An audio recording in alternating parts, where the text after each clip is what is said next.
following show contains adult content. It's not our intent to offend anyone, but we want to inform you that if you are a child under the age of 18 or get offended easily, this next show may not be for you. The content, opinions, and subject matter of these shows are solely the choice of your show hosts and their guests, and not those of the Entertainment Network or any affiliated stations. Any comments or inquiries should be directed to those show hosts. Thank you for listening.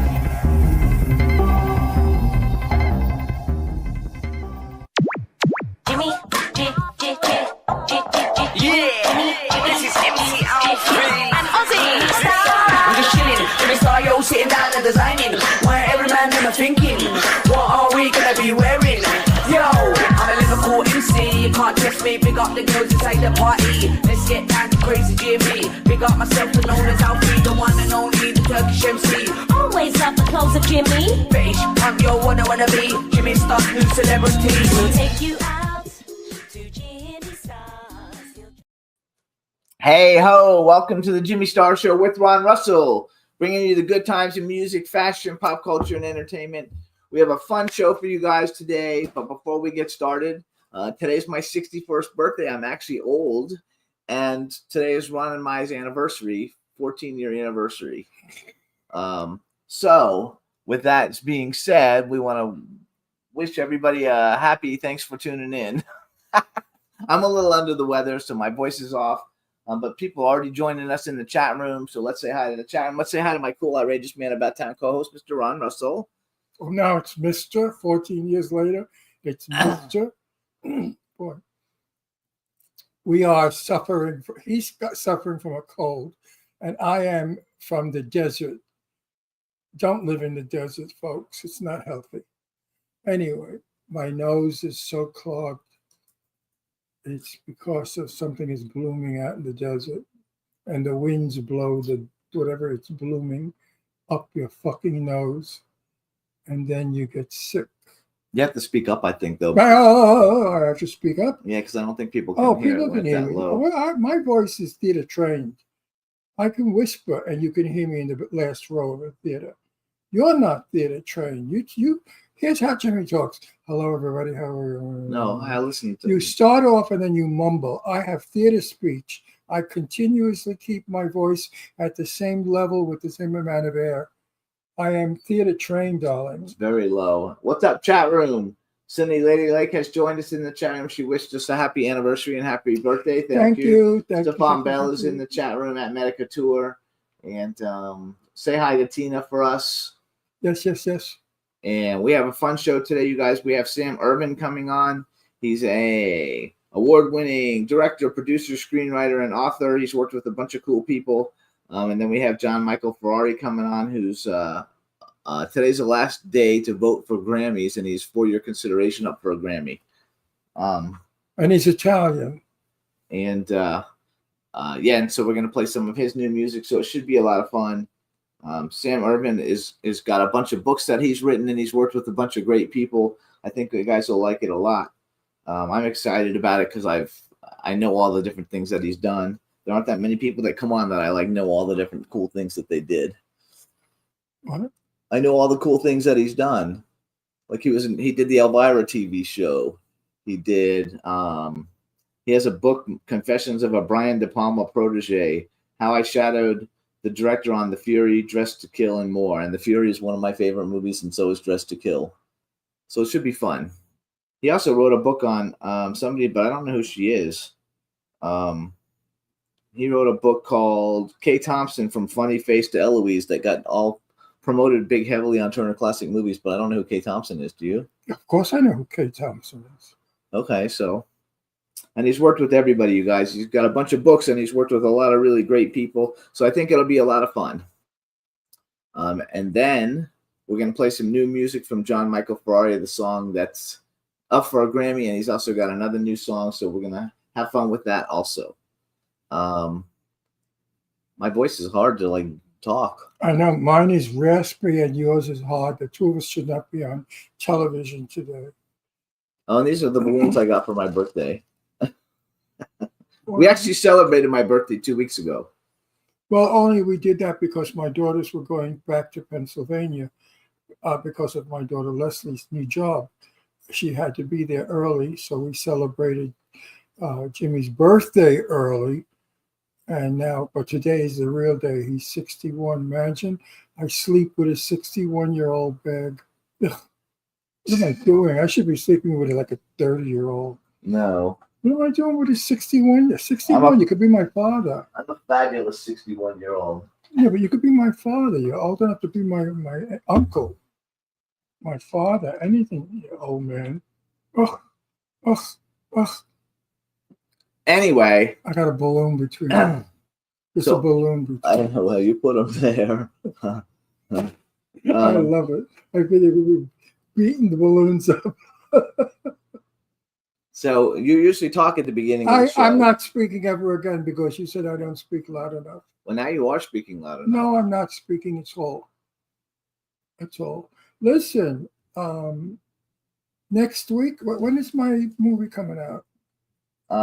October 25th, Clown Motel 3 Ways to Hell comes out. We're inviting people to the premiere right now. Yes, you have to come see this movie. It's got 101 clowns. No movie has ever made so many clowns.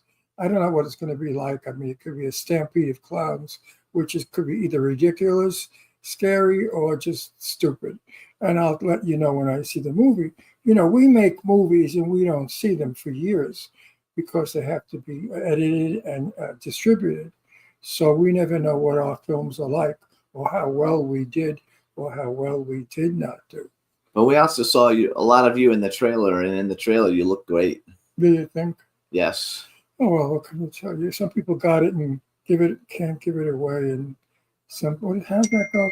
Some people got it and make it pay. Some people can't even give it away. This person's got it, and this people's spreading it around. You either got it or you don't. That was from Mame.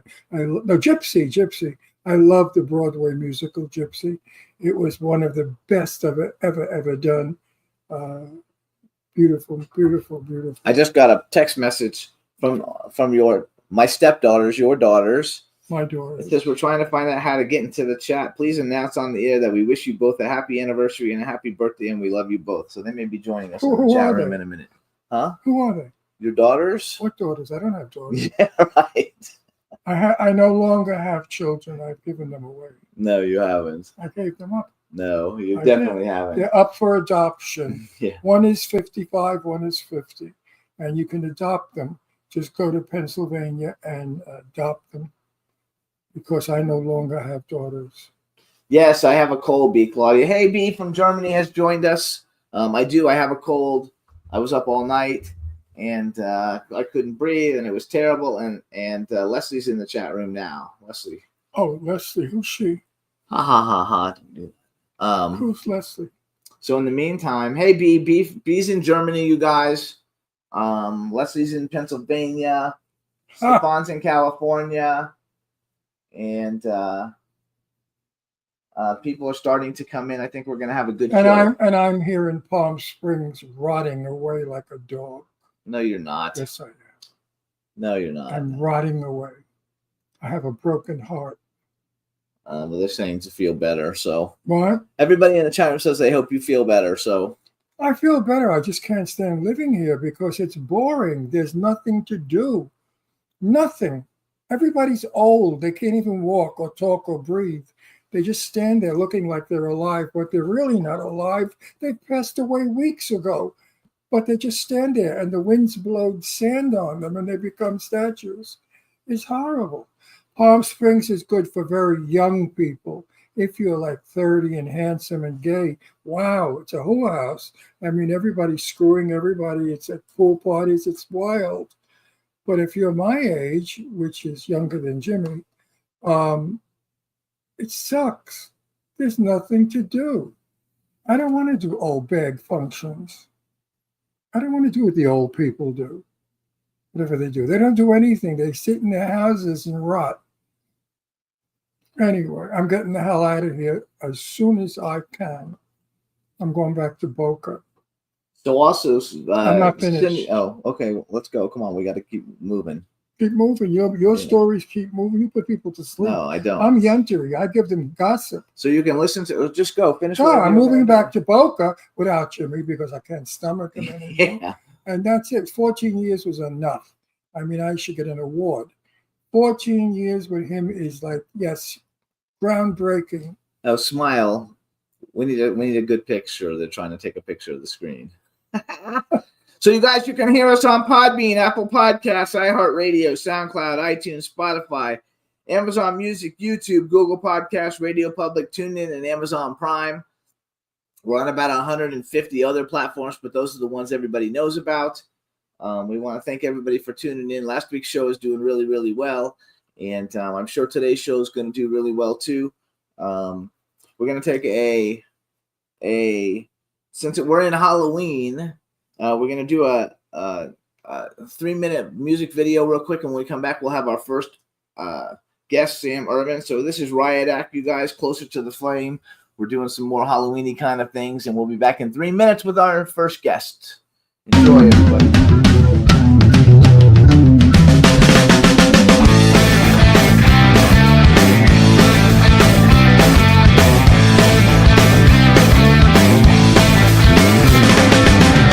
Stranger things have happened. Walk through the ashes in the night. Apocalyptic nightmares, some sort of visionary light. We're standing closer to the flame, and temptations on the rise. They say no one is to blame, so we keep flying closer to the flame.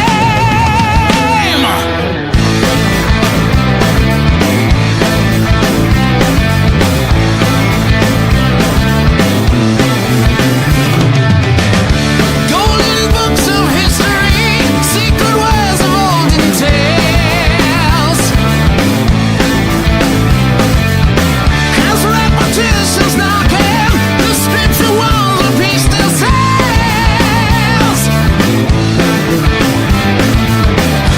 One step closer to the flame.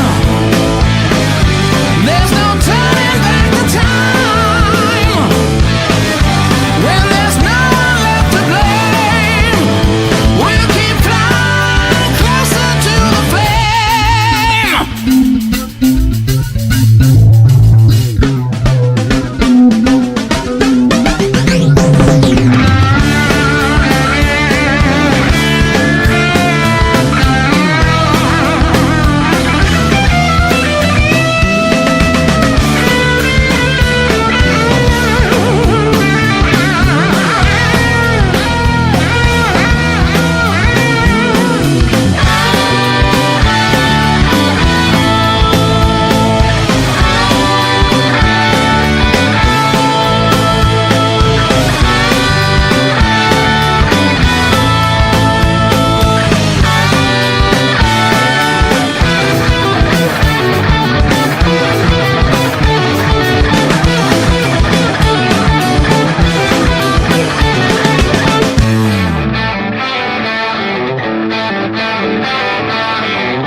We're getting closer to the flame. There's no turning back the time. It's only you and I to blame. As we fly closer, closer to the flame.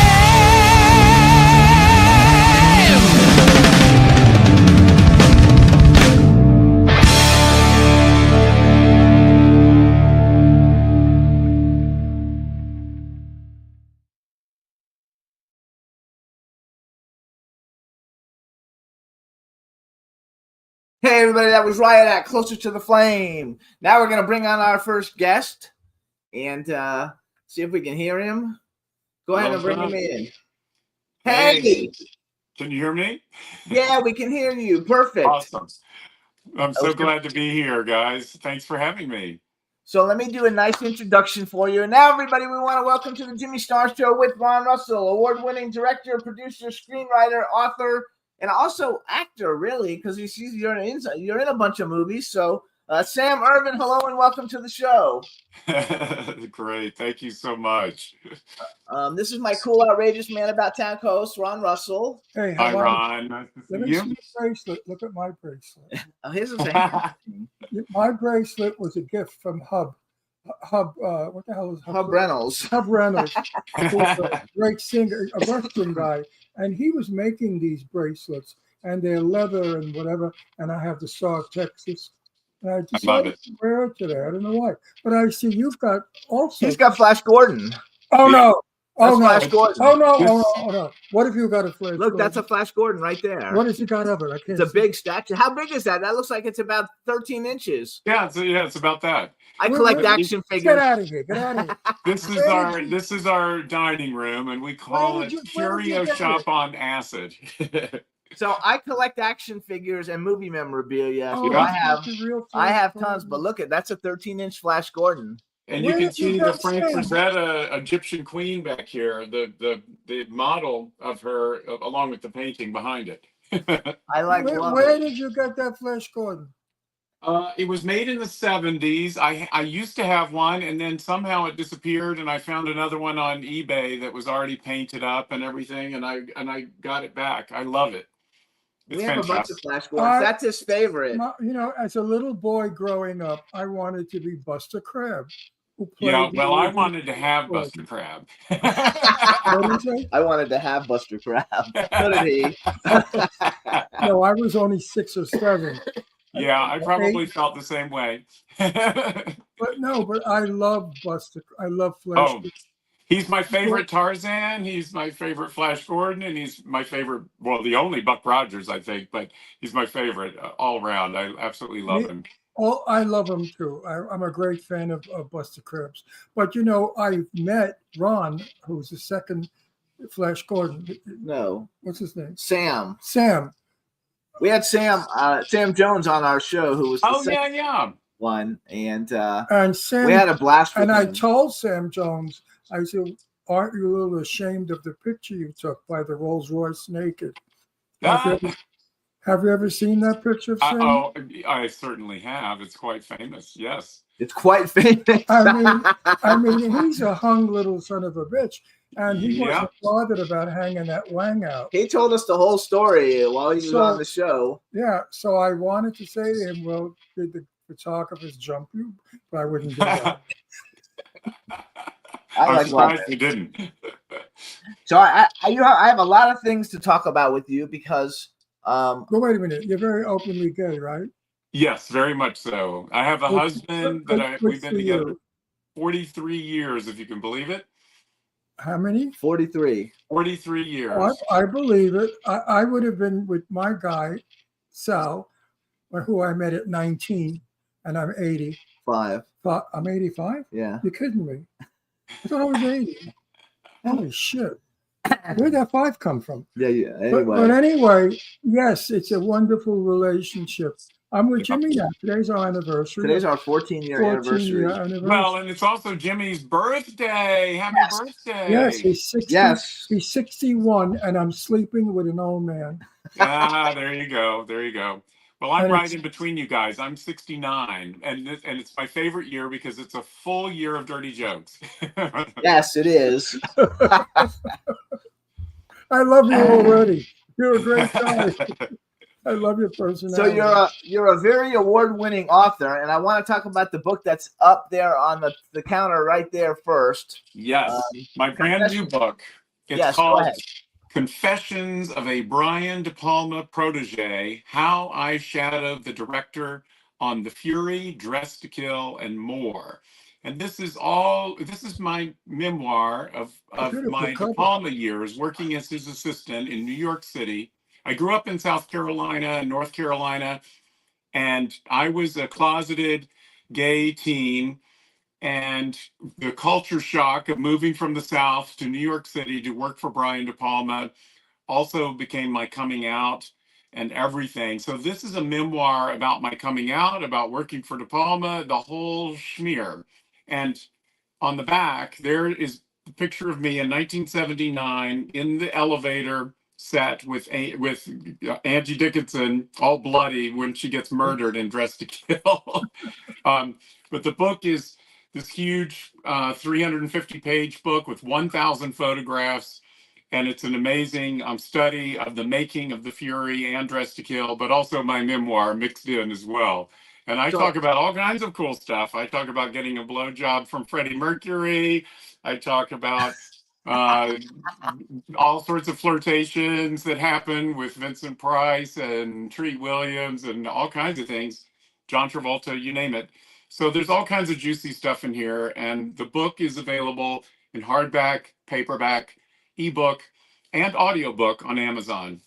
So I want to talk about it a little bit because, first of all, it's funny that The Fury is one of my favorite movies. Yes. I've seen it 100 times. We've had Andrew Stevens on the show. Yep. Ron was friends with his mom. Oh, very good. Yes, I directed his mom, Stella, in episodes of Strip Mall, the Julie Brown, Cindy Williams series on Comedy Central. And Stella was on there, and she was Stella fabulous. I loved her. Stella loved the boys.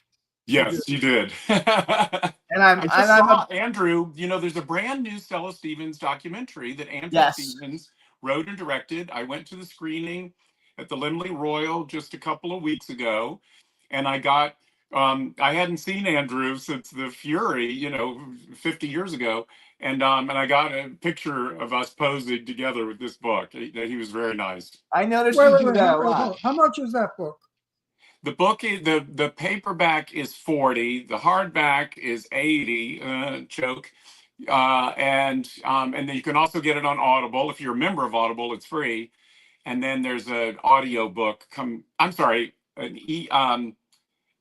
yes, on Audible it's free. It's coming out any minute, literally like today or tomorrow, an Audible audio book. And then it's also an ebook on Kindle. I think it will make a fabulous coffee table book. Well, it is. I love Yeah. the cover. The cover is so beautiful. The color pages. Push that And cover. over 1,000 photographs. Wait, Sam, let me do it. Push the cover of the book to the camera so we can see it. It's a fabulous cover. What is it? Batman? Who's there? No, It's, no. this is all the De Palma wonderful. characters. All the Brian De Palma characters. Oh, Yeah. that's Angie wonderful. Dickinson and Michael Caine from Dressed to Kill, Kirk Douglas from The Fury, John Cassavetes' severed head from The Fury floating there. Here's Oh, the Phantom of the book Paradise is- flying in. The book And is worth and it there's just for the Palma. cover. Did you work on Phantom of the Paradise? I did not, but I became very good friends with Bill Finley, who played the Phantom, and he starred in one of my films. And it was that film and Sisters were the films that made me fall in love with Brian and turned me into a stalker to track him down and meet him. And I brought him. I organized the very first Brian De Palma Film Festival at my college at the University of South Carolina, exactly 50 years ago next month. And Wow. I called Brian. I got a phone number out of the trades for the casting office of Carrie. They were in early pre-production. I cold called the number and they put him right on. I mean, that would never happen nowadays. And I got him to come out to South Carolina to this little festival that showed Sisters, Phantom of the Paradise, and Greetings, an early film he did with Robert De Niro, whom he discovered. And this is before Carrie, before everything. And it was the first festival of its kind. And he came out, he was very impressed that I was this enterprising young kid. And I ended up getting hired to work as his assistant on The Fury, in between my junior and senior year when they were shooting during the summer. And then when I graduated in the spring of '78, he called me up and offered me a job to come work for him in New York. And I was the associate producer and production manager of Home Movies, which was a low budget comedy that he did between The Fury and Dressed to Kill that starred Kirk Douglas and Nancy Allen. And then I was his assistant on Dressed to Kill and worked with him in pre-production on Blowout and everything. Then he assigned me to produce a coming-of-age film with another protege of his directing, and it was called The First Time. And it had Wendy Jo Sperber, Wallace Shawn, Jane Badler, a whole bunch of really great people. It didn't do anything, but it was New Line I've Cinema. never heard of that one, and I Yeah, know why. it's an obscure one, but it's a really cool little film, and it I needs want to needs to jump be in rediscovered. because Phantom of the Paradise was the very first movie I was ever allowed to go see by myself, as a kid. And I loved it. I And, did too. And of course, Do he worked you remember with- this? Do you remember this? The spoof of Psycho, the shower scene, Yes. where Beef, played by Garrett Graham, the androgynous rock star, is taking a shower with a shower cap on, and you see this figure coming in through the translucent shower curtain, just like Norman Bates, and then all of a sudden the thing, the curtain swooshes back. And Beef starts to scream, and suddenly a plunger, instead of a knife, it's a toilet plunger, goes and to silence his scream. And here you'll see that we did this cartoon. Of Yeah, it's the Phantom fantastic, and he's got the flying in plunger. with the plunger. But I think that so those are three of my favorite movies. Dressed to Kill freaked me out at the end of it. I've seen it a million times. I'm a big horror movie guy. Okay, Yeah. Dressed to Kill. My best friend Perry Winkler, Lee Winkler's ex-wife. Uh-huh. If you know who Lee Winkler was, the head of Global, he was the #1 man in Beverly Hills, and Angie lived next door. Oh, wow. with Burt That's so Bacharach. cool. And Yeah, that's- Angie was great. I'll tell you a funny story about Angie. she loved Italian food. We had there was a very gay hairdresser, surprise, working on Dressed to Kill. His name was Joe Cranzano, and I loved him. He cracked us all up. He was sort of he reminded me of Paul Lynde, and I went with him up to Angie's apartment, where at that time she was still with Burt Bacharach. They were married, but they were kind of separated, and they ended up getting divorced about a year later. But I think it was actually Burt Bacharach's apartment. But anyway, we went over there, and he was she wanted to show him her hair pieces. And so I was waiting in the living room while he went back to the bedroom with her, and she was showing him all these things. And when we got done, we went out into the hallway. We were waiting for the elevator, and he said to me, "Sam, you won't believe it. She has so many hair pieces. She's put them all on mannequin heads, and they're in rows. And she's named them like they're her children." And then he just does this. He just turns on his heel and does this very dramatic exit before I can respond. So you actually have done a bunch of stuff with people that actually like Ron knows or knows. Like you have another book, I Was a Teenage Monster Hunter, How I Met Vincent Price, Christopher Lee, Peter Cushing, and more. Ron did a movie with Vincent Price. Wow. And met Christopher Lee at a party. That's so fantastic. Well, Vincent, this book is when I was a teenager, I was a big monster kid growing up. When I was a teenager, I did a fanzine called Bizarre on horror movies, and I interviewed 35 horror film royalty. I even got my parents to send me as a high school graduation gift to London, where Christopher Lee, I got to spend the day with him on the set of The Man with the Golden Gun and watch them shoot with Roger Moore and Britt Eklund and Maud Adams. And it was directed by Guy Hamilton, who did Goldfinger, which is my favorite Bond film. And Hervé Villechaize was playing Christopher Lee's little sidekick. And it was one of the most amazing days of my life, probably the most amazing day of my life. And then you tolerate Christopher Lee for more than 10 minutes? Oh, the whole day, the entire day with him. And you didn't want to kill yourself after you spent the day with him? He was so generous and nice to me. It was unbelievable. He was so neurotic and so crazy. When I met him, excuse me.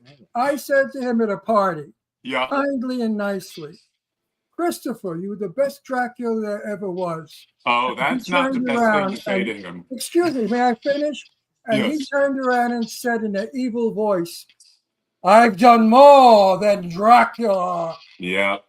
He That was an was that was erotic, insane actor. And his wife said, "Forgive him." I said, "Fuck him. I'm not going to forgive him." I was Yeah. being nice to him. And I Yeah. don't like Christopher Lee, and I couldn't care more about him. You were very lucky to have spent a day with him. He must have liked you sexually. Yeah, who knows? Maybe. The thing was that he was very happy to not be doing a Dracula or horror film. So he was in the really good mood because he was playing the villain in a big, James Bond movie, a Oh, big budget movie. So he was very proud of this and showing off. And he gave me a tour of all the sets, and so that's why he was in such a great mood. It was it you're was so him lucky. it was him breaking out of the mold of the Hammer films that he was doing. But then that night, you would think that would be enough for one fanboy for one day, but no, that night I wanted to go see Pygmalion on the West End because it starred Diana Rigg as Eliza Doolittle. And of course, I was a fan of Diana Rigg as Emma Peel in the Avengers TV series. I was a fan of her in the James Bond film On Her Majesty's Secret Service, but particularly I was a fan of hers in playing Vincent Price's daughter in Theater of Blood, which is one of my favorite films. So I got a really good ticket. I'm sitting down waiting for the show to start, and I hear this very familiar laugh behind me, and I turn around, and the guy says, "Sam, what are you doing here?" And it's freaking Vincent Price, whom I had already met him 3 or 4 times, and we had become friends. I'd met him when I was 14. And I told him I wanted to meet Diana Rigg, and he said, "Well, you're coming backstage with me after the show." And he took me back and introduced me to Diana, and I got to interview her. And he was amazing. And I became very, very close friends with Vincent. He was just the nicest, most wonderful person. I developed a film that was going to star Vincent and his then wife, Coral Brown, but we never got it off the ground. We never got the money together. But it was actually scripted for us by Brian Clemens, who was the creator and writer of the Avengers TV series that had starred Diana Rigg. So wait, And I was very good friends with Jane Russell. We were buddies. And yeah, Vincent Price was her very dearest friend. yes, And she adored him. And I found Vincent Price to be the wittiest, sweetest man there in the business. I love him. incredible and very, very, very sweet man. But Very. he was very enamored with me, very honestly, and he invited me for a weekend up to Westport when he was doing the Oscar Wilde show, and things got very flirtatious. But at that time, I was still closeted. I was still married to a woman. I was married to a woman for 6 years before I met my husband, and You and sound like I was working for De him Palma. It too. was actually a month before Dress to Kill started shooting. We were in pre-production on Dress to Kill, and I was in the middle of developing this film with Vincent that was going to star Vincent and Coral, and I just got very nervous, and I was like, if Coral found out, oh gosh, if anybody found out I was gay, oh gosh. And I turned him down. I regret it to this day, but we still remained friends. And a few years later, after I had come out, I ran into him in Bloomingdale's in New York, and again he said, "Sam, what are you doing here?" And I said, "Looking for Christopher Lee, of course." And he laughed. And then I said, "And Vincent, I want to introduce you to my boyfriend, Gary Bowers." And this was the first time, he was putting two to two together, that I was like, "Okay, now you're out. You must be divorced from your wife, blah, blah, blah." And he looked at Gary and he said, "So you're the lucky one." Oh, there you go.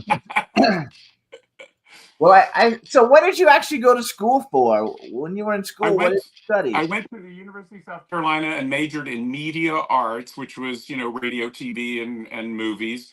But I always say that my true education was working for De Palma and actually being on set and actually doing it and watching him develop his films, do the pre-production, do the storyboards. he was very much like Hitchcock. He planned everything in advance down to a T, and that's where I learned how to be a director, was from De Palma for sure. And So you also did. So I asked Ron because I don't know who Kay Thompson is. You did a book. I did see your plug on Turner Yes. Classic Movies for the book. yes, my very first book was called Kay Thompson from Funny Face to Eloise, and she was the author of the Eloise children's books. That about I know what it is. I the actually little know what girl that at the is. plaza, but she starred in Funny Face with Audrey Hepburn and Fred Astaire. She plays the fashion magazine editor, and she opens the film with Think Pink, and she does a duet with Fred and Astaire. yeah, Fred Astaire, called "Clap Your Hands," and completely steals that number. And then she does a number with Audrey called "On How to Be Lovely." I mean, she blows through that movie like a cyclone, and is Yep, unbelievably she great. certainly did. And She was one of the greatest performers in film who never got the notoriety that most got. Dan Miller that's got right. it. And you Dan know Miller, why? She started out behind the scenes at MGM. She was head of the vocal department. She coached and wrote arrangements for Judy Garland, Lena Horne, Frank Sinatra, all the greats. She was Judy Garland's very, very best friend, and when Judy had Liza, she became the godmother of Liza Minnelli, and they were best friends forever. And never. Kay lived with Liza the last 20 years of her life, and Kay took Liza under her wing when Judy died, and said, "Liza, you cannot go through life being known as the daughter of Judy Garland. We have to brand you. We have to make your own image." And she introduced her to Halston, who was Kay's best friend. She got Joe Eula, the great fashion artist, to design all of her posters that were very stylish and very much branding. And she gave her the bob haircut that is so familiar. And she really molded Liza to be the Liza Minnelli that we all know.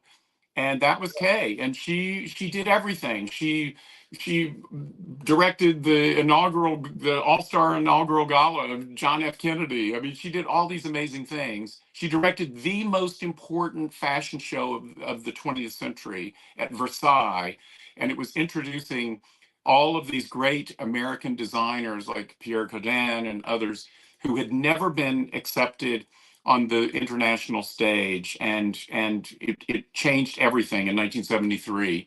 And she had Liza open the show. It was right when Liza had won the Oscar for Cabaret, and she had Liza open and close the show. And the reviews, it was seismic. It was unbelievable. Every person in the fashion world will tell you this was the game changer. And Kay was part of that and responsible for it. So this book is all about the unsung heroine that she is. That's And right. and it came out in 2010, and it was had a huge publishing deal from Simon and Schuster, one of the largest publishers in the world. It got excerpted in Vanity Fair. And also Liza Minnelli got excited, and she recreated Kay Thompson's nightclub act, which was Kay Thompson and the Williams brothers. It was little Andy Williams and his three brothers, because Kay not only discovered Andy Williams, but had a secret affair with him for 20 years before he got together with Claudine Longet. And they had the biggest nightclub act in the world. That's why why people don't know her, is that the nightclub act was never filmed. It just like disappeared into the ether. And I don't think she was beautiful enough. Glamorous. No, she wasn't. She wasn't traditionally beautiful, but there have been a lot of stars who weren't traditionally May I finish? beautiful. Please. She Didn't I tell you before you came No, on the no. show that we're supposed to be like in Brooklyn, having coffee and crumb cake and Entenmann's crumb cake? It's a conversation show. We can't all speak always because there's things we want to get in and out of. So let's make believe we're having coffee in Brooklyn and Entenmann's crumb cake, my favorite. Now you may be, I wanted to promote Kay because Kay was a wonderful dancer and singer. She Yeah. just was too tall, too lanky, and not beautiful enough to be a star. And that was the sad part. Hollywood doesn't look at talent sometimes. They only look at sellability. She Yeah. wasn't saleable, you know that. And Yeah. I love that movie with my heart. And when she sings Pink and all those songs, I go crazy because they're wonderful. They're Yeah. wonderful. They're classic pieces of work. So, Kay, my private applause to you. I guess. Yeah, exactly. Well, Liza got excited when the book was coming out and decided to recreate Kay's nightclub act, which she did on Broadway in a show called Liza's at the Palace. She wanted to call it Kay Thompson at the Palace, starring Liza Minnelli, but the investors said no, it's got to be a Liza show. But it was Liza as Kay Thompson, and she had four boys playing the Williams Brothers, and they recreated all of Kay's songs and that nightclub act. I worked on it as a historical consultant, and it won the Tony Award for Best Theatrical Event of the Year. And when Liza accepted the award at Radio City Music Hall, she had the shortest speech. She said, "I want to thank my parents for the most important gift they ever gave me, Kay Thompson, my godmother." Wonderful. How That was beautiful. wonderful, beautiful, wonderful. Yep. I'm Also- sorry I never met Kate. She was floating around Hollywood when I was there, but not where I was going. And I really wanted to meet her years ago. And I'm Yeah. sorry I never did. I would have liked. Was she nice? I didn't meet her myself. She Oh, you died never in met her 19, either. Oh. in 1998, but she was very reclusive in those last years where she was living at Liza's place, and she was bedridden for the last few. And so, I just unfortunately didn't get to meet her, but I just fell in love with her, with all of her work, I and did also. became a detective trying to find out all the things that people didn't know about her. Yeah. She was one of those mistakes of Hollywood, I believe. Yeah. Had they promoted her, I mean, Ann Miller had it all, and I knew Annie. And Annie was a sweet, sweet person, the loveliest person, but she was a cunt. When it came to other women that could dance or work, she protected her image and she protected her work with vengeance. So Yeah. nobody, I mean, and I love Annie. I'm not talking bad about her. She was a lovely woman. Just don't you dare ever mention Powell to her. Yes. Yeah. Well, Kay also had, she could be her own worst enemy. She was very much of a control freak. She didn't trust people she turned down so many offers. Oh my God. There were so many great things that she could have done. She was offered the role of Vera Charles in Auntie Mame with Rosalind Russell. She was also offered it later when Lucille Ball did the musical movie. It was probably very wise that she did turn that one down. But That bomb. Lucy Yeah, had some exactly. nerve. But she bought was the always afraid that people wouldn't have her back. And when she did Funny Face, because it was produced by Roger Edens, who was her best friend at MGM, the movie ended up being made at Paramount, but it was actually developed at MGM. And the people that she was surrounded with were all of her friends, and she knew that they would have her back. And that was she was safe. yeah, she felt safe. It was a shame. Talent wasted. I know many stars of the B movies, because that's where I was in those days, in the B movie circuit. And so many talented people.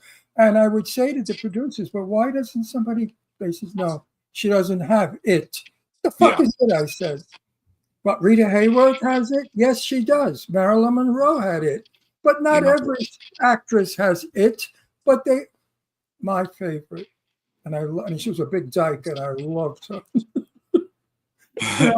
And I knew her in her old age. Wow. Through her brother. Her brother was an interior designer, gay, and she was gay. I don't know. Who are you talking about? I don't know if I want to do it. Okay, well then don't. No, but anyway, she was. Oh, come on. Hollywood's best blonde Gun Mall co-stars there was, and she never ever made it to great stardom. Although she played with Humphrey Bogart, she played with all the big stars. Wow. Elizabeth Scott. Okay, Oh, yes. Okay. I love everybody knows she her. was Oh, a my dyke. God. Elizabeth Scott, I knew in her old age, Wow. and I had the balls to say that to her. You never became a Rita Hayworth or a Hedy Lamarr. She said, Ron, they wouldn't let me. They Wow. just wouldn't. They wouldn't let. Hollywood holds back. You know stories about that. They do. They You really and I do. should write. We should write a book together about Hollywood holding back. I mean, I know so many stars and all their secrets because I was friends with so many people. I want to go to something younger that other people would know because I didn't. When I had you come, when I actually asked you to come on the show, I didn't know that you were a director. You've worked with tons of people that actually we This know. man is a book of knowledge. Are you shitting me? He's wonderful. I love him. So besides Elvira's Haunted Hills, which I actually was at a convention with a bunch of people and went to dinner with Cassandra Peterson.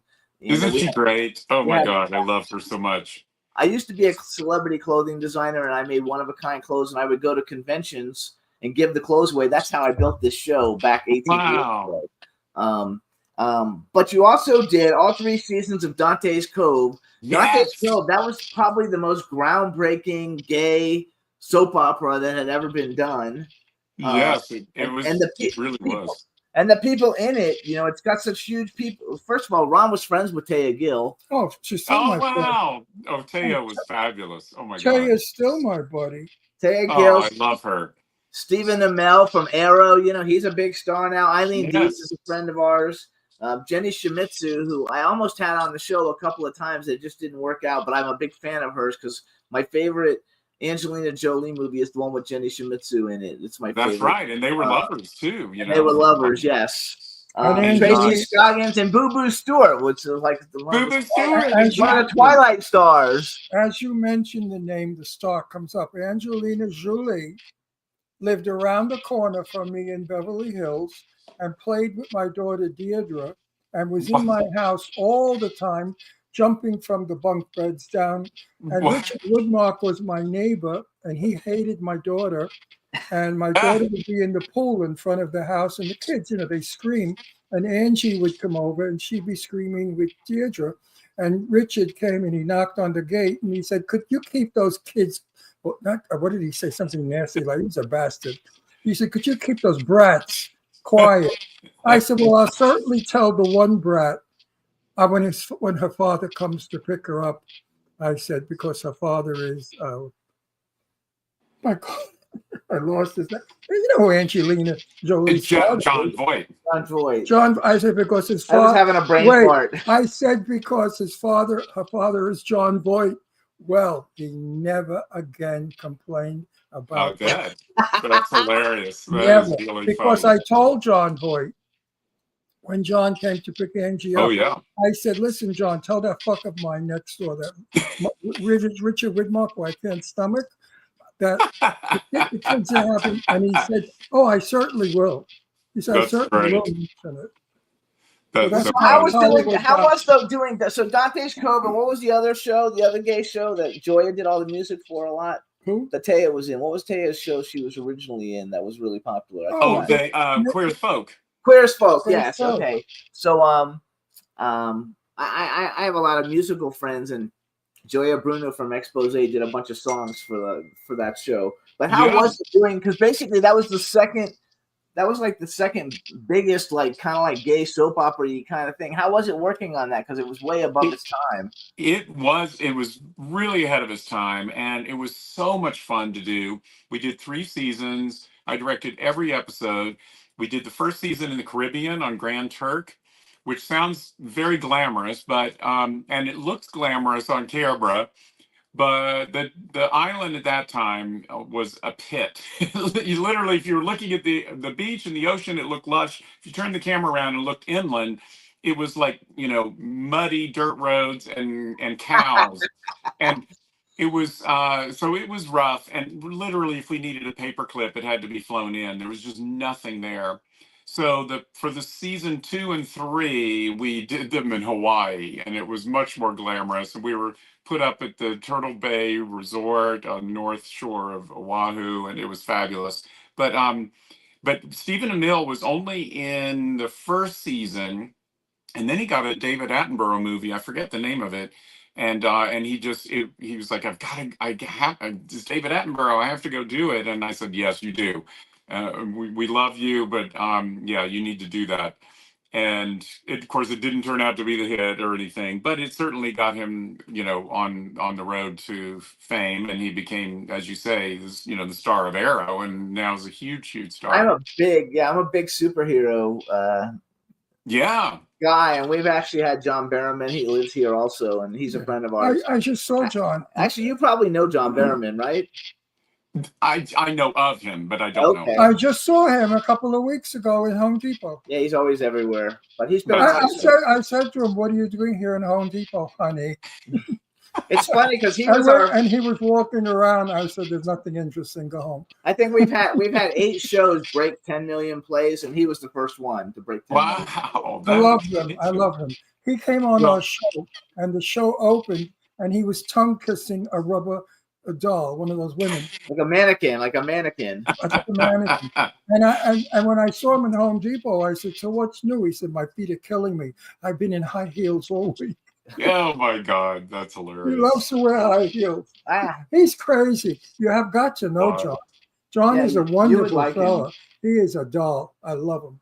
so then here's some other movies because you're a big director. Like I didn't know you were a big director. You guys, Yeah, here's some- I've directed over 50 films and produced another 25. So here's some of the things you guys that he has. I wrote down the ones that maybe there was a 6th degree of separation. He did a film, Guilty as Charged, with Isaac Hayes, Heather Graham, Rod Steiger, and Lauren Hutton. Oblivion and Oblivion 2, and I bring it up because Ron's friends with Julie Newmar, Maxwell Caulfield, George Takei, Meg Foster, Isaac Hayes. A Very Cool Christmas. And Carl with Struycken. Donna Wills. We had Donna Mills on last year. She was a great guest. Yes. Oh my God, I love Donna. She was really good. Kiss of a Stranger with Diane Cannon, David Carradine, and Mariel Hemingway. Didn't you dance with Mariel Hemingway at a club one time? Oh yeah, out in Marrakesh in the Hamptons. I was dancing with my boyfriend of the day, and suddenly this big tall woman comes in front of me and starts dancing with me. She said, "I like the way you," and it was Mira, it was her. And we hung out and we became friends. So every time we saw each other at Marrakesh, we would hook up. I loved She's Marrakesh. great. You ever go to Marrakesh in the Hamptons? Yeah, absolutely. I And, love Marrakesh. All the good clubs are gone. That's why I I hate know. No more places. You did a lot of stuff with Isaac Hayes, though. When I'm looking at I this, did. I Isaac did like Hayes has been five. like every movie. Yeah. I loved Isaac Hayes. He was wonderful, and we took him to Romania for Oblivion 1 and 2, and he fell in love with a Romanian girl, and she was wanting to get her visa. She wanted to marry him so she could come to America. There was all this drama. It was hilarious. And anyway, he was great. I just loved him to death. He did I got him on the end of Guilty as Charged. I said, Isaac, we don't have any money, but I want an ending theme song. Let's pick a public domain song that we don't have to pay for. And what about he played a preacher in that? And I said, why don't you do a Isaac Hayes version of Amazing Grace? And he said, oh my God, that's a great idea. And he did it. And it's on the ending credits. It's fantastic.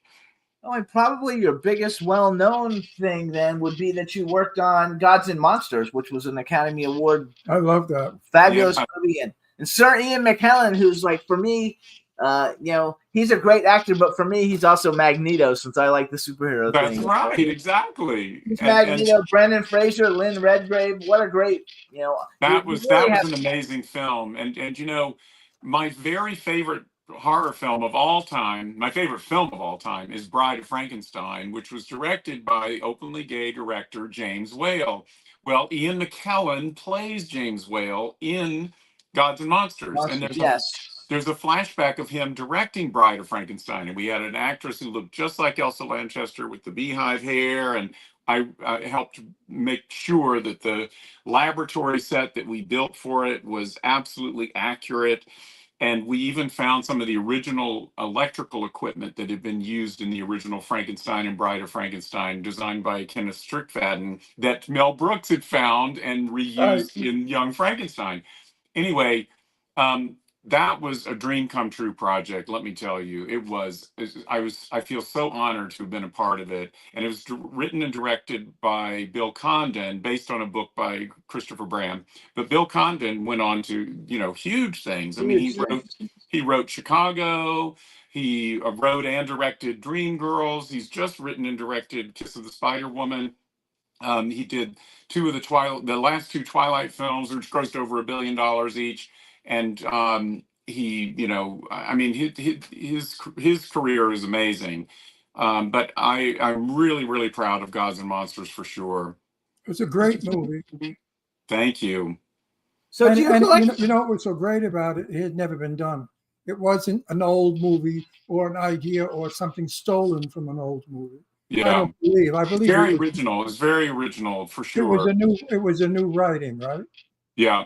It was based on a book called Father of Frankenstein, which was sort of a fictional version of James Whale's later retirement days, and how he is now an artist in his older age, and he becomes enamored with his straight, beautiful gardener played by Brendan Fraser, and he wants him Right. to pose for him, and he agrees.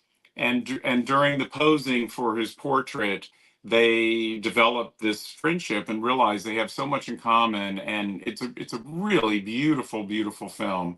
It I'm really is. just so proud of it. It's really wonderful. I'll tell you something. I'll tell you a funny story. Brendan Fraser up to that time is mostly known for comedies, and he was just about to have George of the Jungle was about to open and all that stuff, and I thought, he's going to be the cut up and hilarious guy on set. And Ian McKellen at that time was mainly known as a Shakespearean actor, this great, very serious Shakespearean actor from the stage in London and everything. And I thought that he'd be very serious. And of course, it was the exact opposite.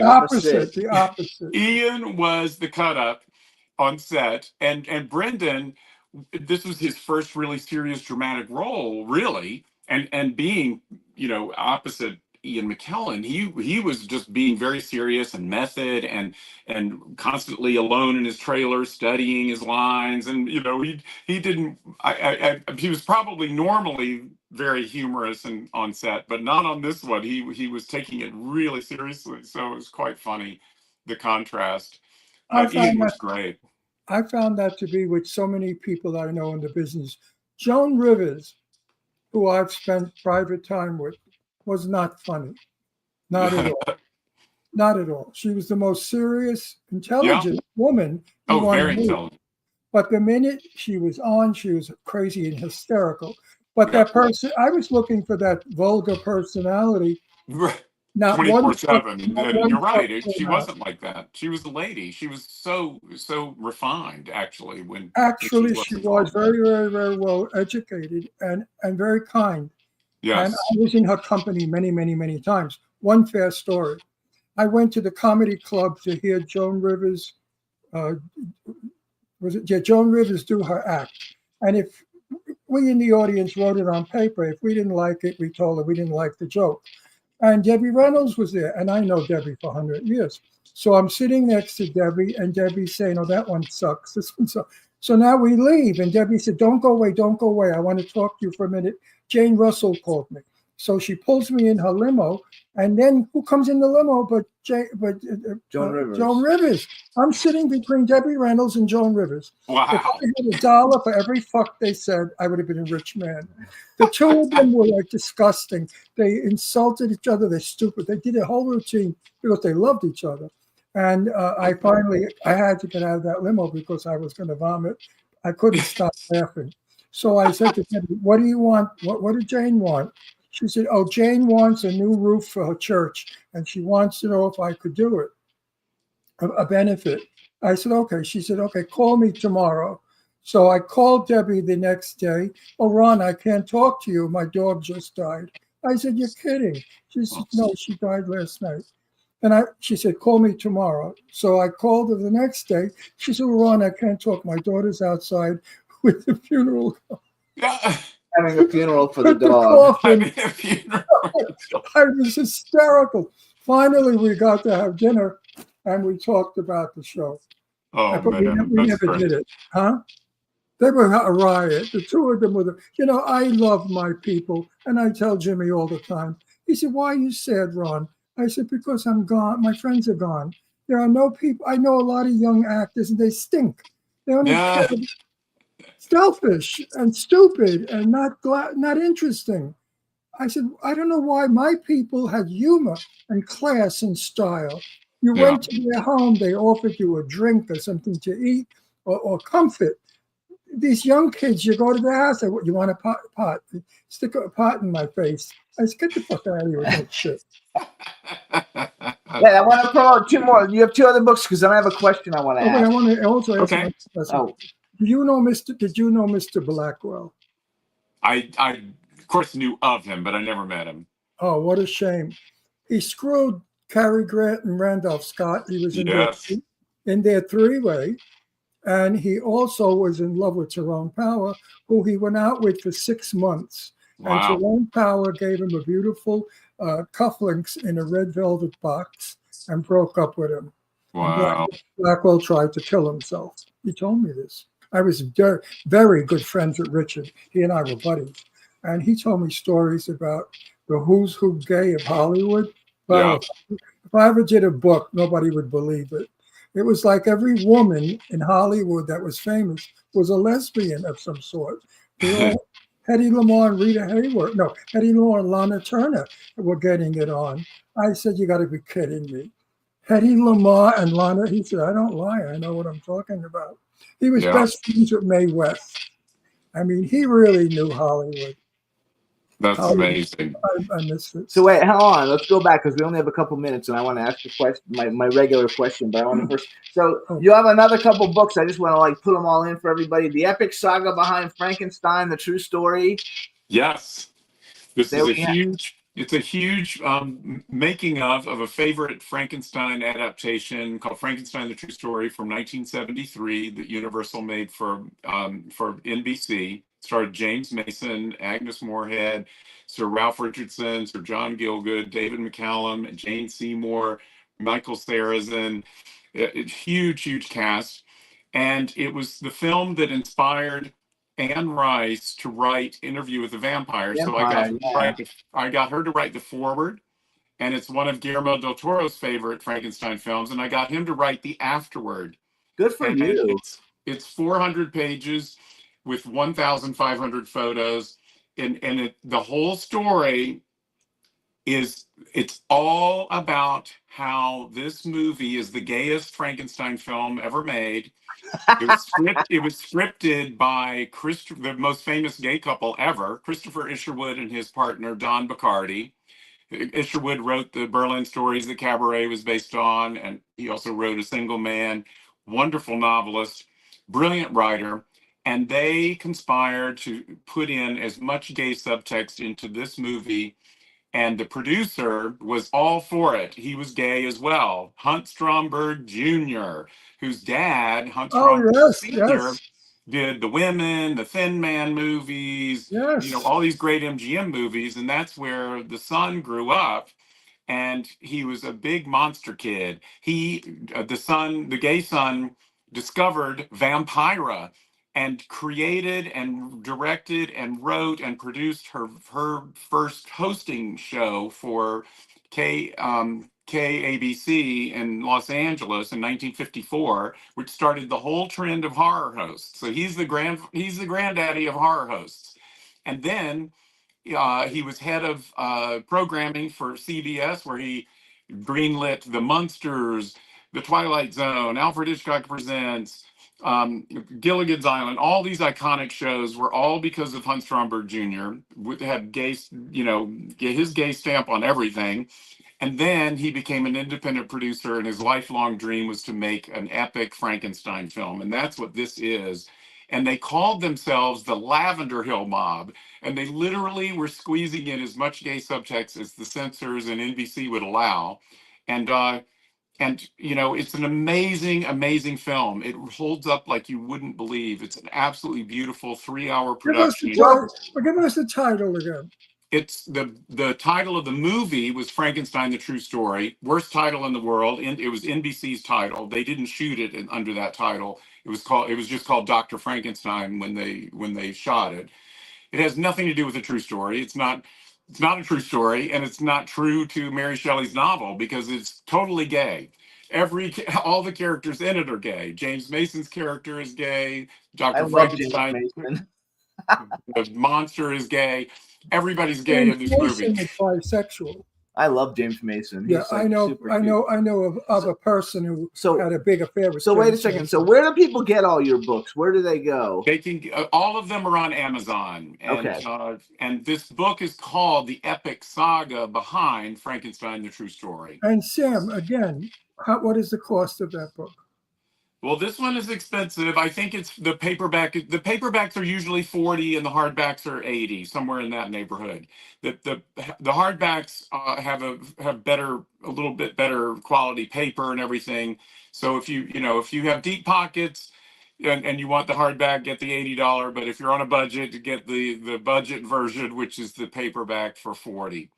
And So here, you also have a graphic novel, right? I do. I have this. I have an alter ego. And you love superheroes. My superhero alter ego is called Captain Camouflage because I have a fetish for camouflage, and I always have a camouflage day on the sets of my movies where I have everybody dressed in camouflage and we give out awards for the best dressed. And so people started to call me Captain Camouflage, and they even got like my director's chair with Captain Camouflage name on the back and stuff. And I decided, you know what? I'm going to lean into this and turn it into a superhero. So last year, I did my origin story, which is called Captain Camouflage and the Frankensam Scam. And it's a little parody of those little golden books. And it's all about how I became this superhero. I love it. And the love villain that. is played by a guy that looks just like Peter Lorre, and there are all these movie references in it. And we won in June of this year. We won the graphic novel of the year, and the artist won artist of the year. I'm so proud of it. And we're right now working on the sequel. And then I did the first storybook parody I did was during COVID. And it's also a parody of those little golden books. And Peter Lorre is in this as well. And it's called Sam's Toilet Paper Caper. And it's me trying to find toilet paper during the toilet paper shortage. And Peter Lorre plays the grocery store attendant. I love it. So here's my question, because we only have like 2 or 3 minutes. I want Yes. before you go, I want to listen, Sam. I love you. You got to come back.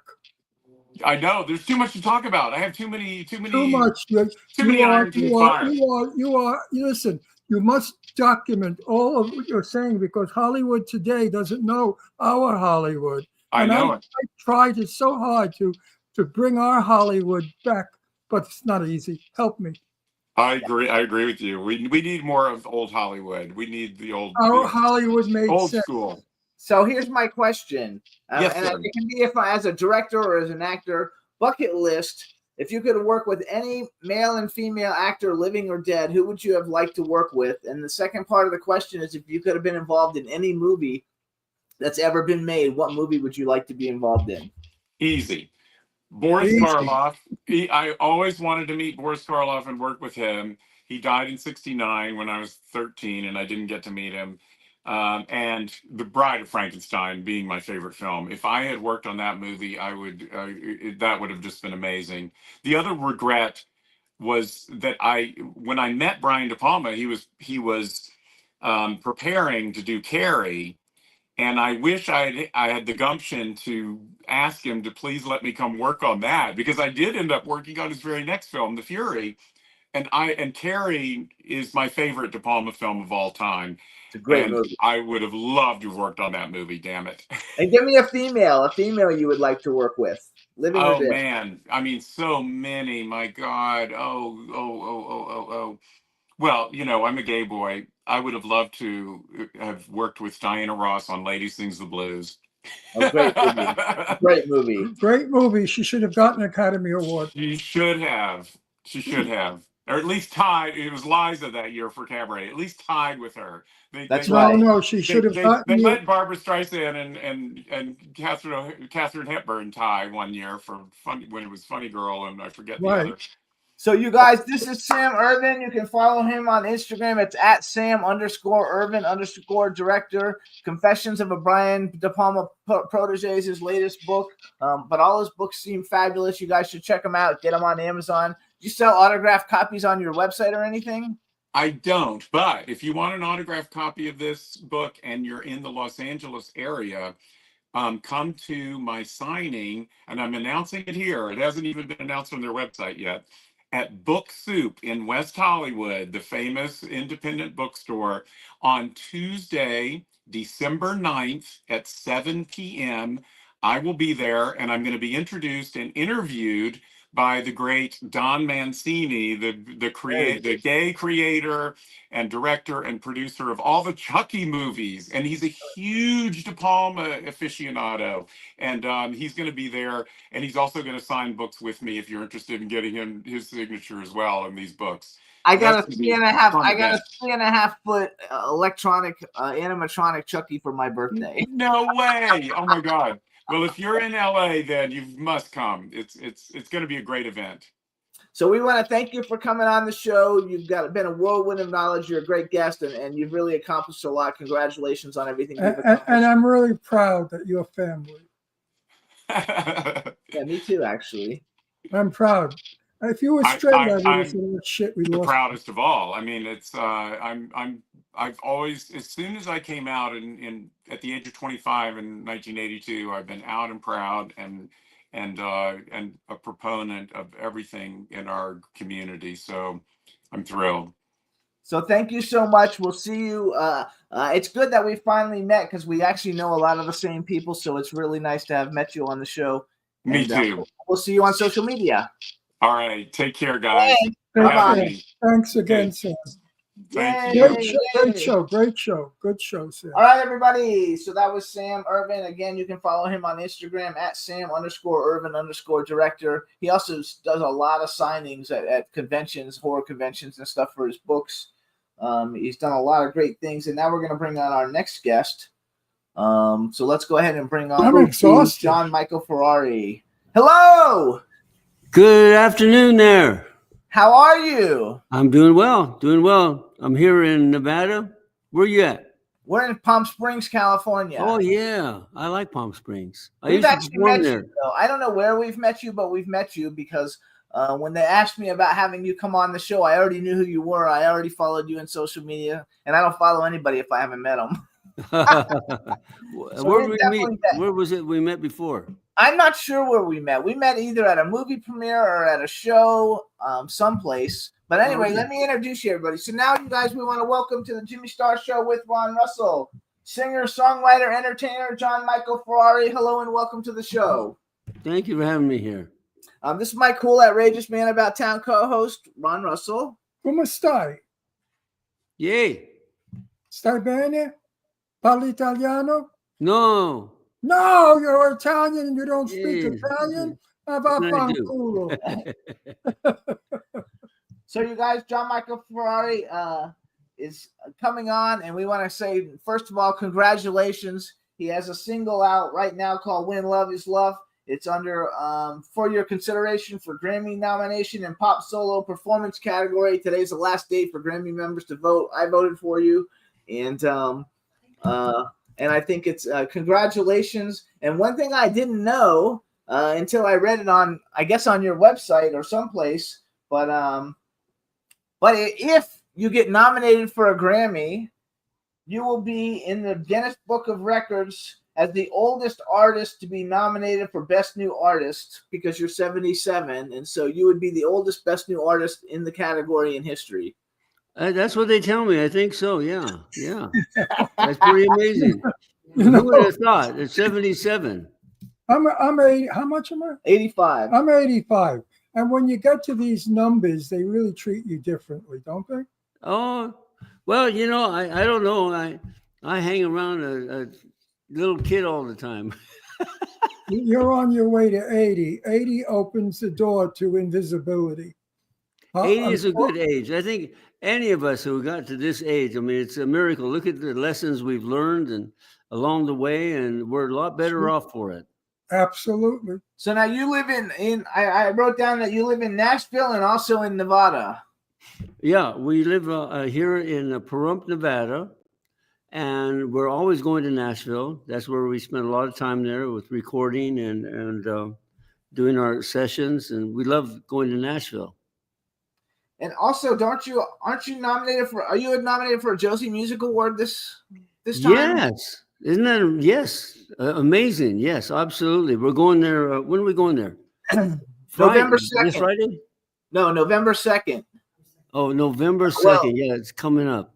It's coming on. I'm a publicist, and it's like 7 of my clients are all nominated for Josie Music Awards. And like you, I have 3 of them that are under consideration for Grammy awards also.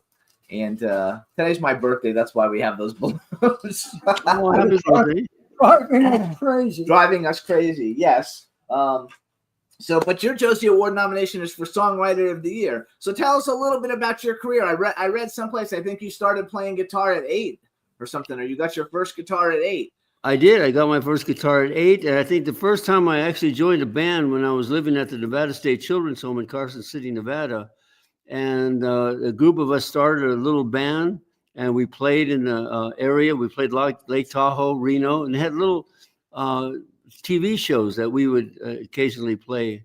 And it was wonderful. That's from that time on, I enjoyed working and singing with other people.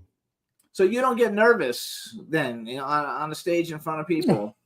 No, I remember the first few times playing at the Civic Center in Carson City when we were kids. I got scared. I got nervous. But after that, I thought, oh, this is easy. Just go out there and do your stuff. And now you've been doing it for a pretty long time. Yes. Well, you prepare for it, and you're always a little anxious because you want to do good. The biggest fear is forgetting that your lyrics. But I've forgotten my lyrics so many times now. I mean, it's like it's part of the show. So wait, what do you do when you forget your lyrics? Then you just like sing la la la or something, or what do you? No, I just point and blame it on someone else. What are you doing? I turned one of the band members are like, he made a mistake. Like, what's going on? So I want to tell everybody too, you can follow. It's funny because when Pepper out in the audience, my producer manager, she can tell when the next phrase is coming up, and I don't have that phrase in my head because I get that look in my eyes, and she'll yell out the phrase. So that's funny. So Ron's an actor, and we do the same thing. He has a little thing he wears in his ear, and if he forgets the line, I tell him to get him started with the line. What the fuck do you want? I'm 85 years old. Jesus Christ. You're lucky I know how to breathe. Meanwhile, John, I have an uncle with the same name as you. He was a bookie in Astoria, Queens, New York. He was a bookie? He was a bookie, yeah, Uncle Joe. Ah. And he had your same last name. But I think he was Ferraro. You're Ferrari. Yeah, a lot of Ferraros, yeah. So were you Ferraro and became Ferrari? No, it's Ferrari. It never was Ferrari. Where was he a bookie at? Back east? In Astoria, Queens, New York. Oh, yeah, okay. This was 50 years ago. He's gone with the wind, long. Oh, yeah. He was a good guy. We loved Uncle Joe. Yeah. So you guys too, John Michael Ferrari, you can follow him on Instagram. He's John Michael Ferrari. He makes it very easy for you. He's Instagram at John Michael Ferrari, and his website is johnmichaelferrari.com. Tell us a little bit about the song. We're going to play it for everybody. I actually downloaded it off of YouTube. When Love is Love. Tell us a little bit about the song, and I'm going to let you introduce it after that, and we're going to play it for everybody. Well, do you want this long version or a short version? We got time. You can go like a medium version. Well, here's a story about that song. There was 3 of us in the room, and I had already written out the music, and I wasn't inspired by any particular situation. Sometimes you write out of desperation, not so much inspiration. And we were sitting down, we wrote the song. And as I was leaving, the other guy I was writing the song with, he suggested to me, he says, John, he says, the song is a little suggestive. It's a little over the top, and Wait, besides, hang on. Suggestive of what? lyrically, sexually suggestive Okay. in the song. And he indicated, the song wasn't really that strong, wasn't really that good anyway. So that kind of shocked me.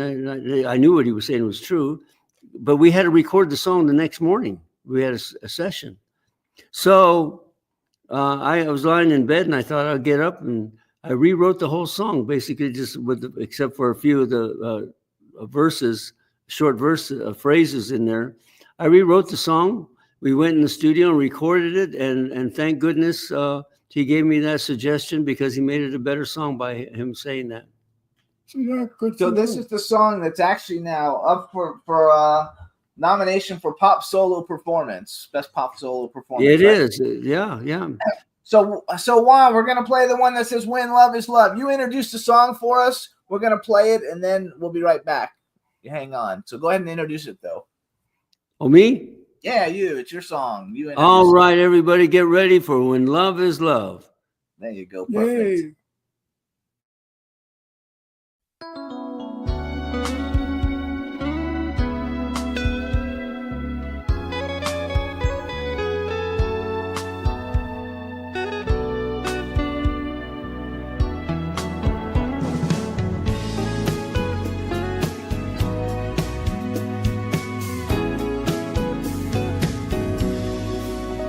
Come talk with me a while.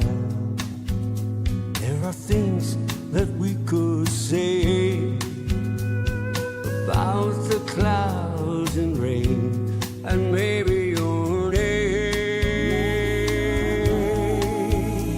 Oh, tell me where you've been and where you'd like to go. Crowded with some friends, can I walk you home? Come talk with me a while. I see lovely in your smile. Your perfume whispers hello. Hold on and never let go. When love is love, baby will know. Look into my eyes, I'll tell you what I see. You're beautiful the way you're looking at me. Come talk with me a while. I see lovely in your smile. Your perfume whispers hello. Hold on and never let go. When love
They love it in the chat room. They think it's terrific and very romantic. So congratulations. I thought it was great.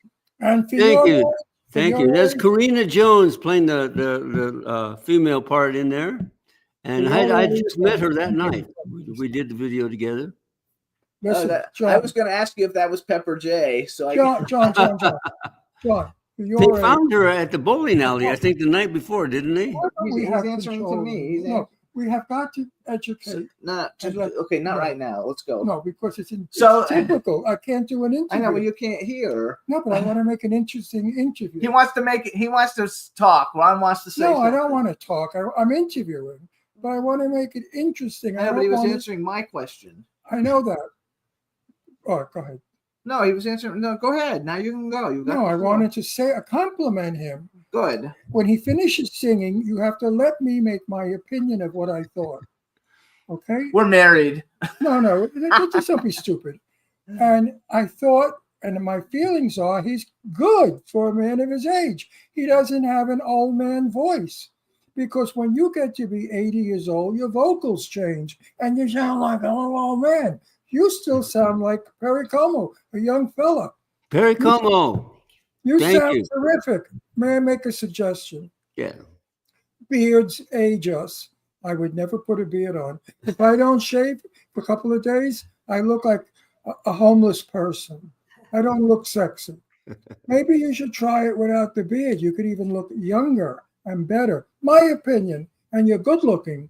Don't hide a handsome face with hair. You know, I unattractive. shave half. How's that? You just get that. Yeah. No, really.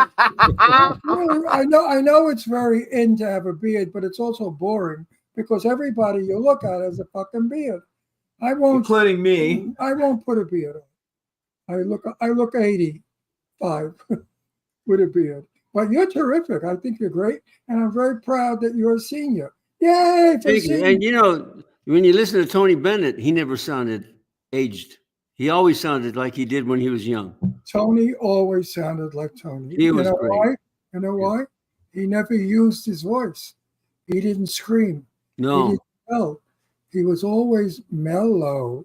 And the same thing with Johnny Mathis. Johnny Mathis. Mathis kept his voice to That's his favorite. Is Johnny Mathis. because they don't scream. Yeah, You- those are the best. Yeah. You do some high pitch at the end when you hold your one note, but you hold it well. I'm surprised at 80 years old, 77. 77. You can I'm going to hold. be 78 next month.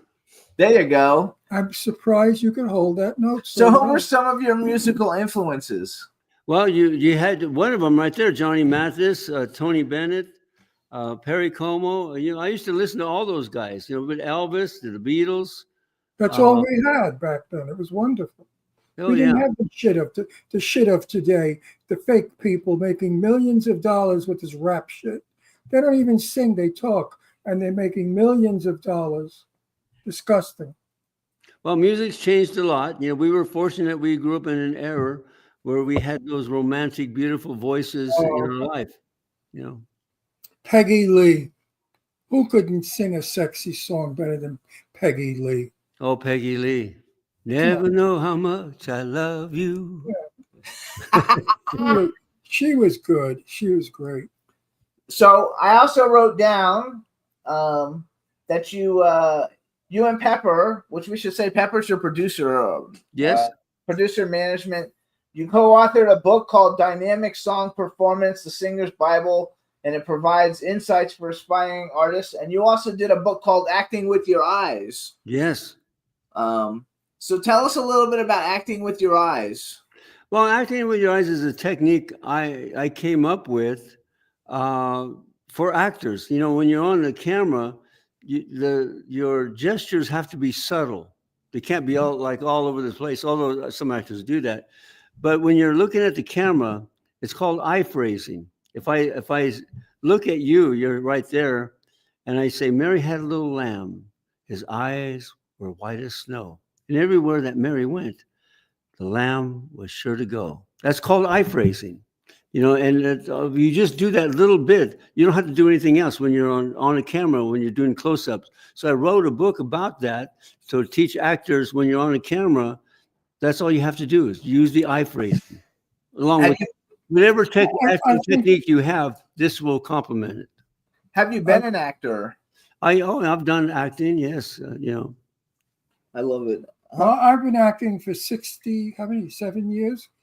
And I knew that when I was 19. I learned that because my mother was friends with Gloria Swanson. Ah, And I met Gloria Swanson the first time in my life when I was about 9.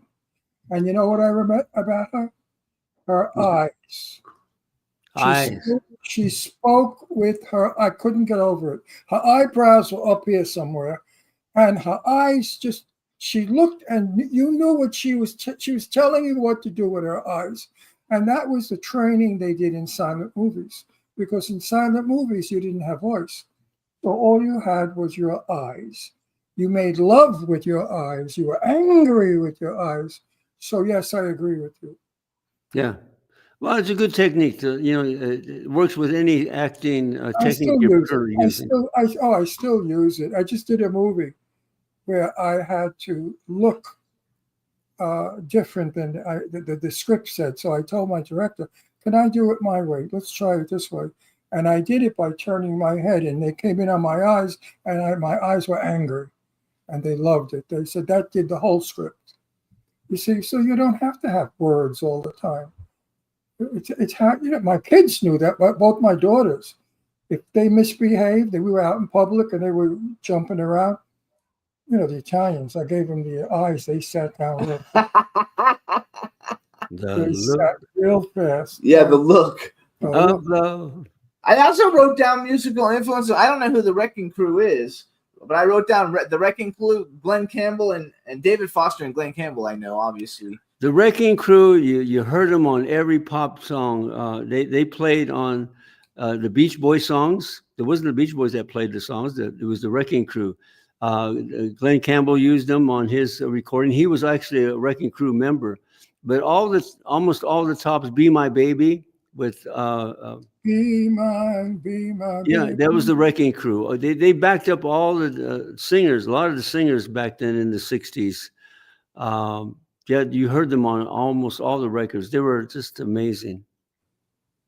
I love it. So you have another new song that I don't know if it's out or it's about to come out, called "Smooth Sailing." Tell us a little bit about it. I thought we'd play it for everybody to hear something different.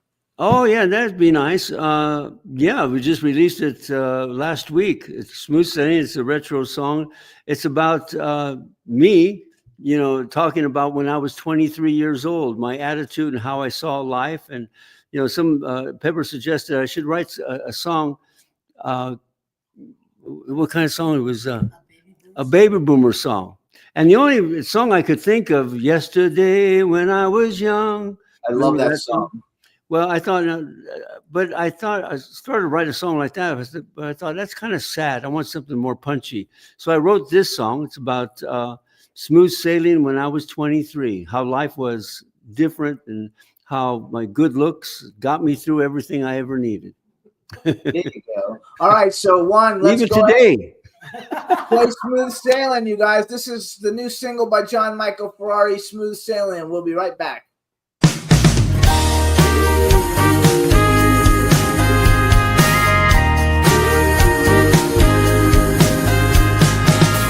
Things aren't like they used to be. I was strong, good looking at 23. All the young girls would gather around, listen to what I was putting down. Everywhere I'd go, I put on a show. It was smooth sailing for me. Oh, smooth sailing for me. It was smooth sailing for me when I was 23.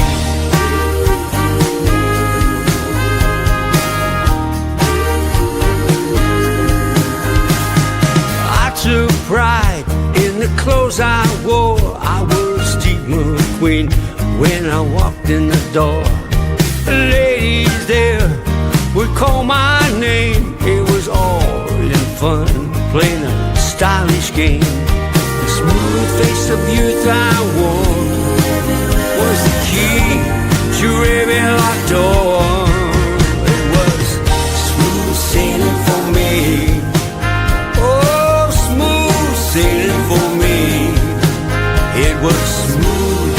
sailing for me when I was 23.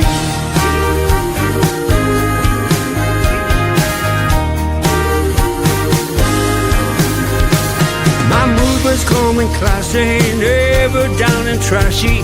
I've been to Prague in the rain. I spread a lot of money with a little honey. Everyone knew my name. It was a good time to pal around. We all danced to the Motown sound. Oh, life was sweet, such a treat. Oh, how I wish I was 23.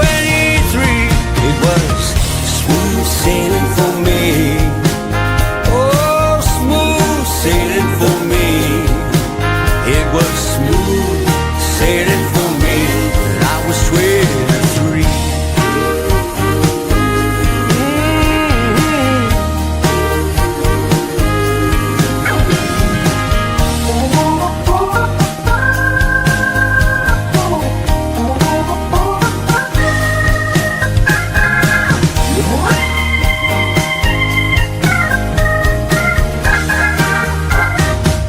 It was smooth sailing. It was smooth sailing. It was smooth sailing for me. I was 23. Oh, 23. Smooth sailing for me. Smooth sailing for me.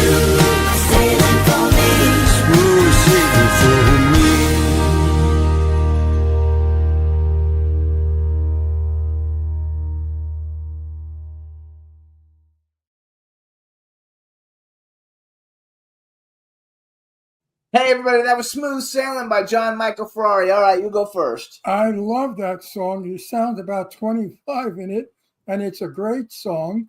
And it's from my day, my kind of music. So, yeah, you won with me. Yeah, that's from our era. You know, we had to dance to the Motown sound, and you know, life was sweet. It was still sweet, but you know, when you're young, you got that smooth face. It gets Yep. you gets you almost anywhere you want to go.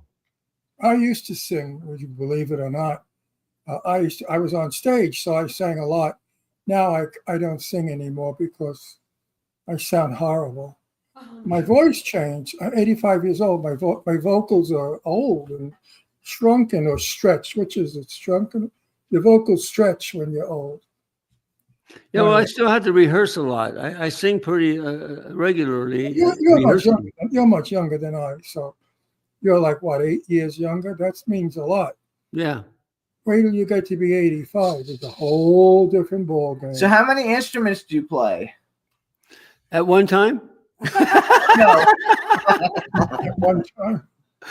piano, tuba, all at the same time. You know.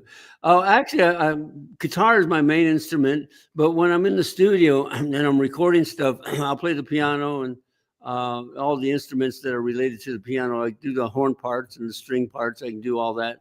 So before we went into the studio, I made a whole demo of this song, how I wanted it to play, and then I sent out. I hired a horn player to write out the horn parts. So we went into the studio. I could just hand it to the musicians. But working in the studio, I know how to play all the different instruments. I don't play them live though. Right. You just play guitar live, right? Or do you play guitar live? Sometimes Okay. we do the sing about, what do they call them, roundabouts in Nashville, songwriter roundabouts. I sit up there and play the guitar, but when I perform on stage, usually it's without the guitar. Okay. Now, Right. there are no more nightclubs, unfortunately. But where do you perform if you perform? Country clubs, things like that, places. What kind of clubs? Country. Country clubs. Yeah, In Nashville, right? There's a lot of places to No, perform he in means Nashville. country clubs, like charity country- events. You know, No, you mean the country club, like you join a country club. No. Well, you I know- don't- different country clubs. You know, I do shows that mostly when people pay to come in and sit, and I entertain them during the show. When I Right. sang with the band, We did something the same thing, but we were more of a dance band. You know, we used to do dance music. So People come in, I'm they- bringing this up because I want to promote you. If there's anybody out there that's having an affair and they need entertainment, contact John because he would be wonderful playing for a room at a cocktail hour, for a wedding or something. JohnMichaelFerrari.com, you guys. Yeah, I like it. I think so. So you are you performing at the Josie Awards, or you just got nominated for the Josie Awards? But are you actually performing also? No, I don't think anybody performed. Yeah, a couple of people performed last year. The guy who wrote Weekend in New England, he performed last year. He played some of his hit songs. Yeah, he's my client. He's one of my clients. Oh, is he? Yeah. He was great. I enjoyed that a lot. I enjoyed listening to that song in his songs. But no, other than that, I don't think any of the participants are performing this year. But you know, I was anxious to win next year because I wanted to get on the Grand Ole Opry stage. You know. Did you Well, win? Did you you win? never Did you know. win last year? No, but what we did do is we booked the tour, and I got to stand on the stage. There you go. Okay. If It you is a haven't big been on a stage. tour, you should go on the Grand Ole Opry tour. It's really interesting. No, it's a legendary, iconic place to be also. So you gotta love it. So let's tell everybody where they can find you guys. His Instagram is at JohnMichaelFerrari.com. His website is JohnMichaelFerrari.com. When Love is Love up for a Grammy consideration right now, and the video is on YouTube, you guys. And the new song "Smooth Sailing" is available to stream, right? Yeah, it's just about everywhere. You know, Spotify, Reverb Nation, and YouTube. Yeah. Perfect. So I hear Pepper J over on the side. Say hi to Pepper J. I'm gonna guess that that's Pepper J. Hi. Oh, pop your head in there. No. Oh, she doesn't want to pop her head in there. They never do. Hi. It's nice to meet you. Nice to meet you. We want to thank you for coming on the show. I think that I wish you all the luck with the Grammy nomination and the Josie Awards. I'm not actually going to the Josie Awards. My business partner will be there, though, with all of our people. So I'll tell her to look you up. And we want to thank you for coming on the show, and best of luck with everything that you're doing. Thank you very much. I appreciate the time of having me on the show. Thank you. Thank you. You still got it, John. Now go sell it. I'm going to go sell it right now. That's right. Go sell it. Smooth sailing. There you go. Smooth sailing. I love it. All right. Thank you so much for coming on. All right, you guys. So don't forget, next Saturday, we've got Clown Motel 3 premiere. I don't know. Hey, Juan, do you have an actual Clown Motel trailer we can play for everybody? Because we still got 7 minutes left to go. Our trailer.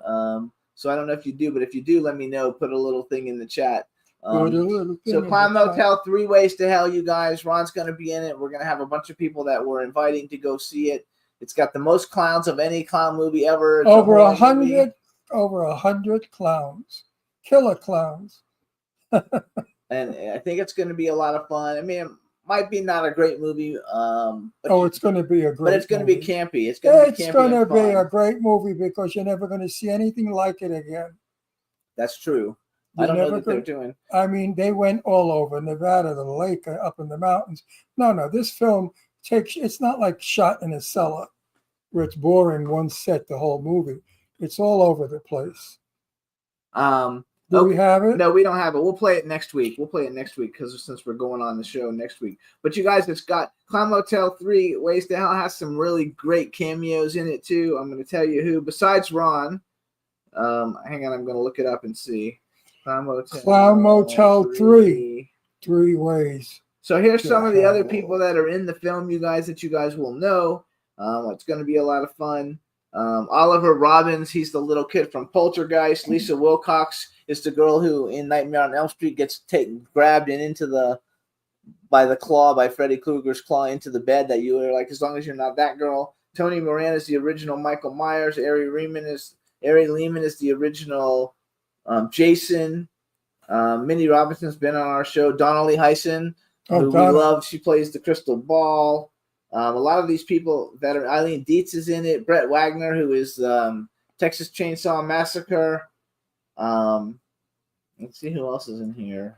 We know all these people. A lot of these people have all been on the show. Al Burke, the professional wrestler guy, plays Punchy the Hobo Clown. Josie Cat is a clown. There's a lot of clowns.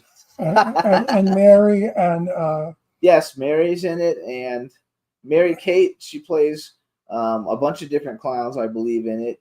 And her husband. and see, there's yours. Her husband plays a soldier of mine. Yep. So it's going to be a lot of fun, you guys.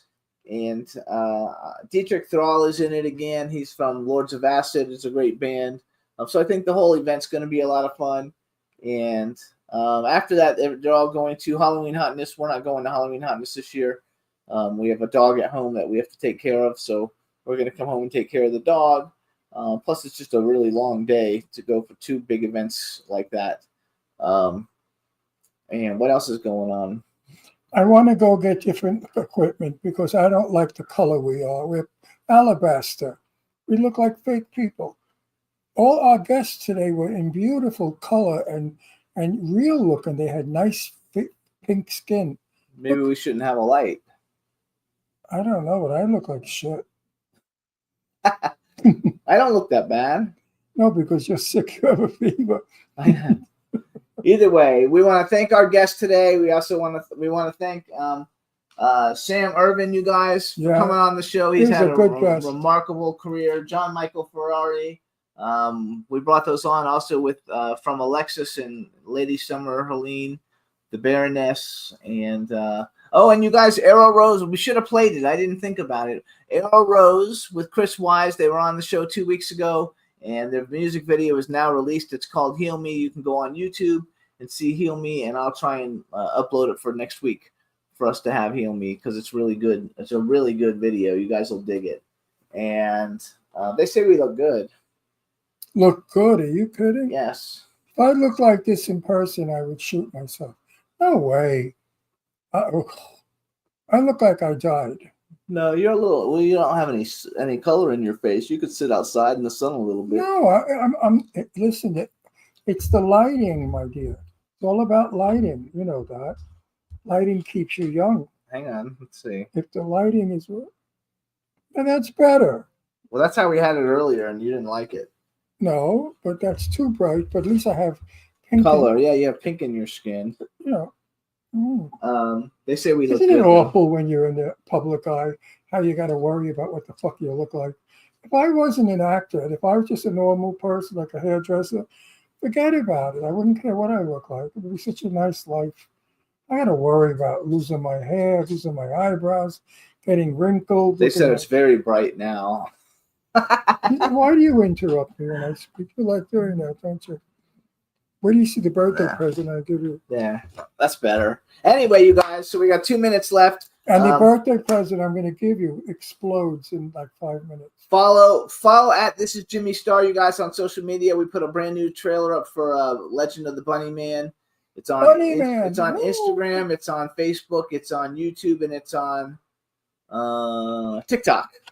Bunny Man, the new shit you're going to be afraid of. So please check it out. I think you guys will dig it. I have a new book out called The Misfit Orphans. It's also available. And I guess that's it. We can go because we don't have to keep staying because we don't have anything to talk about. You want to say anything? Well, our time is up. You got a minute, but you can go early. I can go early. Yeah. Well, let's go. All right, everybody. Thanks so much. We'll see you next week. Yay. Have a good one. Thank you, Juan. Thank you, chat room. And we'll see you guys next week. Next week. Bye, everybody. Clamo Road. This is MC Alfred and Ozzy. I'm just chilling, Jimmy Star, yo, sitting down and designing. Where every man in thinking, what are we gonna be wearing? Yo, I'm a Liverpool MC. You can't test me. Big up the girls inside the party. Let's get down to crazy Jimmy. Big up myself and known as Alfred, the one and only, the Turkish MC. Always love the clothes of Jimmy. Bitch, I'm your one I wanna be. Jimmy Star, new celebrity. We'll take you out.